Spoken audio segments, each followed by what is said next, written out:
Hello everyone, welcome to Integrated Medical Biochemistry with Dr. Bijoya. Today's topic is chemiluminescence, which is a property of some molecules, and this property is used in analyzing various biomolecules. So, actually, the real phenomenon is luminescence, and luminescence means the light emission occurs from an excited singlet state and the light emitted when the electron returns to its ground state. That is, when the electron returns from a higher energy to lower energy, some amount of light is emitted, and that light may be a luminescent light. It is a characteristic of very few chem- uh, chemicals.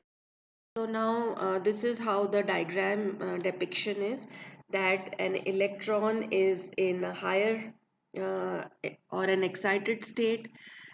From ground state, if it goes to an excited state due to certain heat, friction, electric field or chemical reaction, and then after being in excited state for some time, it will come back to its ground state.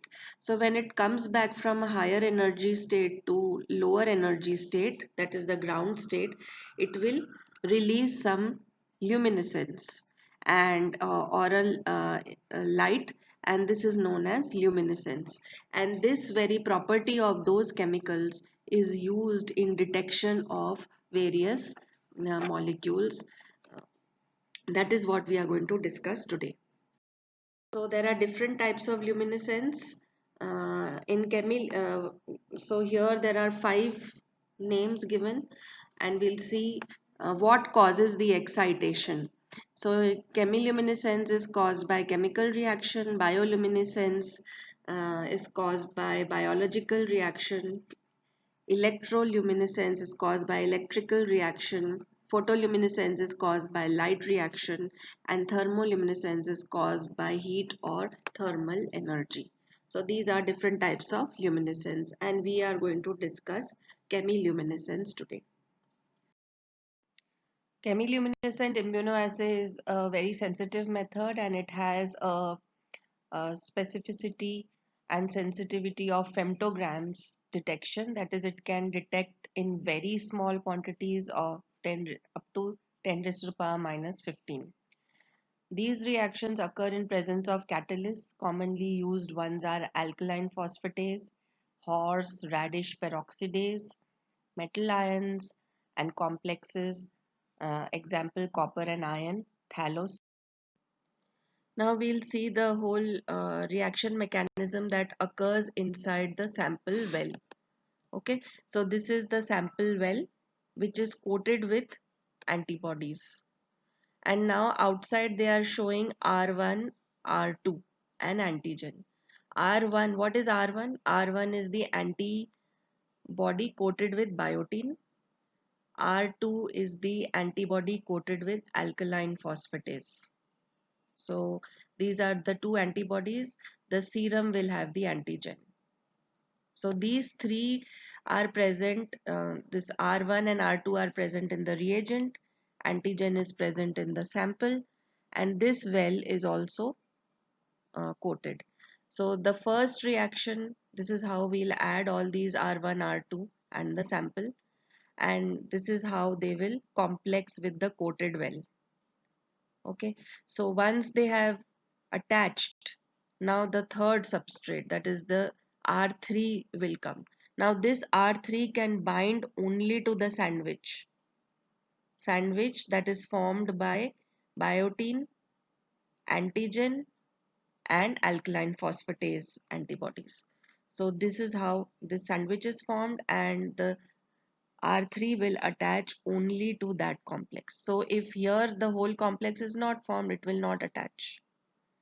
Now the substrate R3 on reacting with this whole complex will produce luminescence, and this luminescence is therefore directly proportional to the amount of this sandwich formed, which will depend on the concentration of the antigen. So it is the two principles are lying here. One, three rather. One is there is chemiluminescence. Two, there is antigen antibody reaction. And third, it is directly proportional to the concentration. So even the beers.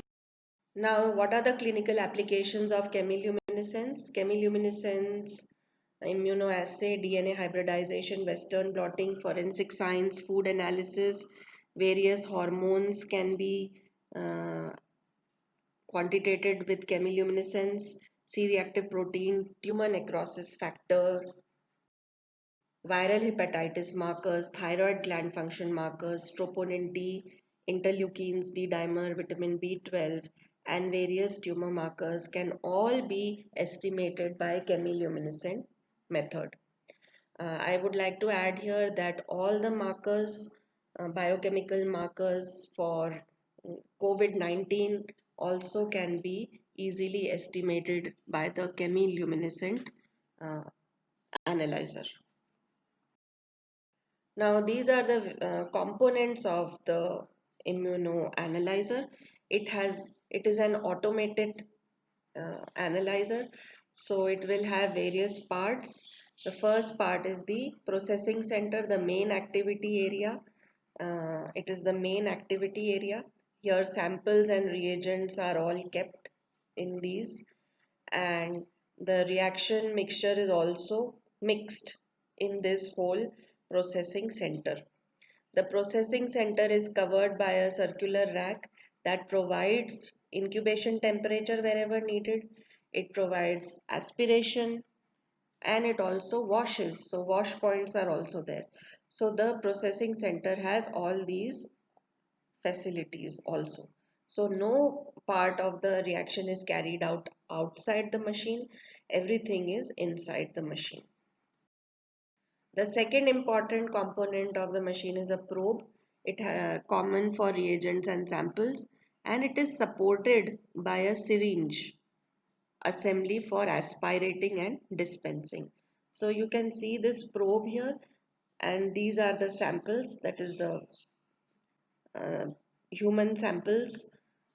Now this probe will take the sample and take it to the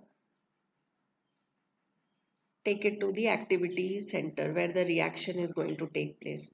So from here it will take the sample and take it. This is how the whole and put it in the well for reaction to occur. And this is known as probe. It is also known as the robotic arm. It does the function of the hand. We don't have to do anything. This is the hand of the machine and it is known as the robotic arm or the probe. Now, the third part is the disposable reaction vessels. There are different mm, reaction vessels in different types of chemiluminescent analyzers. Some systems have pre-coated antigen wells or some have pre-coated antibody wells. If an antigen has to be detected in a sample, then the well is coated with antibody and vice versa. So, these are all disposable. The fourth and important part is the computer system. Through the computer, we program and configure the whole system. We can enter the patient data. We can carry out the standardization and calibration. We can run the controls every day. And after finishing the whole process, we can review the patient results, compare it with the control data and the calibration results. And the reports can also be generated from this computer system.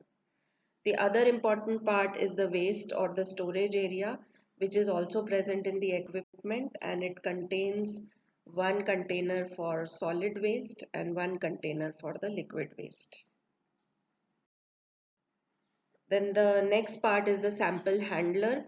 This sample handler will have different regions for calibrator, control, and patient sample. So it will be labeled as calibrator. So in that area, you put only the calibrators. The sample handler where controls have to be placed, that will be labeled as controls. And patient samples also have a separate area. And then finally, it has the washing unit, which is supported by washing pumps. And they keep washing whenever the probe and the wells wherever washing is needed in the procedure. So these are the primary sample tubes. These are the Aliquot tubes and these are the vacuities. So this is how from here the sample is put into Aliquot tubes, and from Aliquot tubes will be put in the equipment, and the probe will pick the Aliquot from here and put it in the reaction cup. So this is how it is done. Now, why do we need a chemiluminescent equipment? Because it sounds so complex. We have various simpler equipments. So the reason, we'll just take a look at the reason. Now, the traditional methods need lot of time, reagent, and labor. And sometimes the available sample is very small and rare. So in that case, the traditional methods cannot be used. So the reason for using chemiluminescence is when the available sample volume is small, when we need high precision, we need high throughput, means in small time we need to analyze many samples. Then we need sensitive and low cost detection methods. We have large number of sample that may be processed with minimal number of technicians. Two or more methods need comparison, and where calculations are done by the equipment, it does not have to be done manually. So these are the various um, advantages of using chemiluminescence. At the same time, the disadvantage is that it is comparatively an expensive equipment. It needs uh, ambient temperature, and it needs highly trained technicians to carry out the whole analysis. So these are some of the drawbacks. The disadvantages of chemiluminescent are that not all molecules luminesce. Matrix interferences are more significant. It is very costly. The maintenance is very high. Highly skilled technicians are required. So like, share and subscribe to my channel, and don't forget to hit the bell icon. Thank you.